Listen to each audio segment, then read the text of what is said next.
Hi friends, welcome back to my channel. Chicken curry ఎప్పుడు చేసేలా కాకుండా కొత్తగా ఒకసారి ఇలా ట్రై చేయండి. టేస్ట్ అయితే చాలా బాగుంటుంది. చికెన్ కర్రీ తయారు చేయడానికి కావలసిన పదార్థాలు: ఎర్రగడ్డలు, టమోటాలు, కొత్తిమీర, కరివేపాకు, చికెన్, పసుపు, కారం, ధనియాల పొడి, అల్లం వెల్లుల్లి పేస్ట్, చికెన్ మసాలా.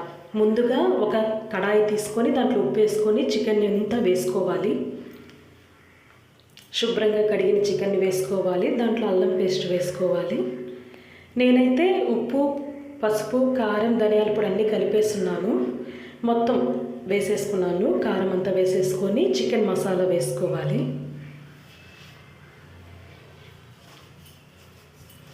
ఎర్రగడ్డలు, టమోటాలు,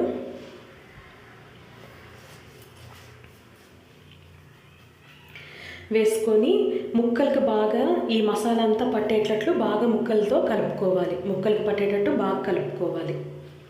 చూడండి, ఈ విధంగా కలుపుకోవాలి.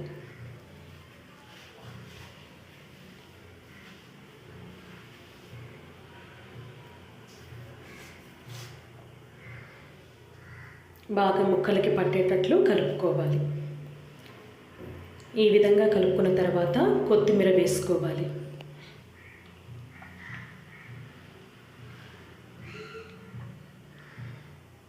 కొత్తిమీర వేసుకున్న తర్వాత ఆయిల్ తీసుకొని ఆయిల్ వేసుకోవాలి. చికెన్ కర్రీకి ఆయిల్ కొంచెం ఎక్కువే పడుతుంది, కానీ టేస్ట్ అయితే బాగుంటుంది. ఇప్పుడు స్టవ్ వెలిగించుకొని స్టవ్ మీద పెట్టుకోవాలి. నేనైతే వాటర్ అస్సలు వేయలేదండి. మనకు చికెన్లోంచే వాటర్ అనేది ఊరుతుంది. ఒక 25% ఉడికిన తర్వాత గరిటె తీసుకొని మొత్తం కలుపుకోవాలి. ఒక 50% ఉడికిన తర్వాత చూడండి, కొంచెం దగ్గరగా వచ్చింది. టమాటాలు, ఎర్రగడ్డలు కూడా బాగా మగ్గాయి. ఇలా ఉడికించుకోవాలి.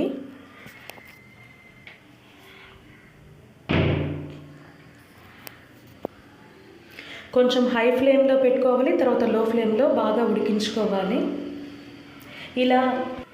ఇలా ఉడికిన తర్వాత ఆయిల్ అంతా పైకి తేలిన తర్వాత స్టవ్ ఆఫ్ చేసేయాలి.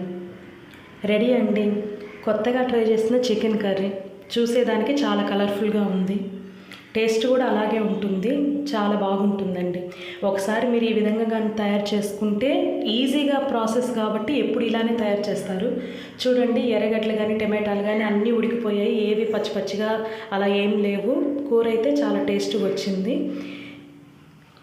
వేడి వేడి అన్నంలో ఈ కర్రీ చాలా బాగుంటుంది. అన్నమనే కాదు, చపాతీలో, పరోటాలో చాలా బాగుంటుంది. చూడండి, చికెన్ చూడండి ఎంత జ్యూసీగా ఉందో. చాలా టేస్ట్గా ఉంది. టేస్ట్ కూడా బాగుంది.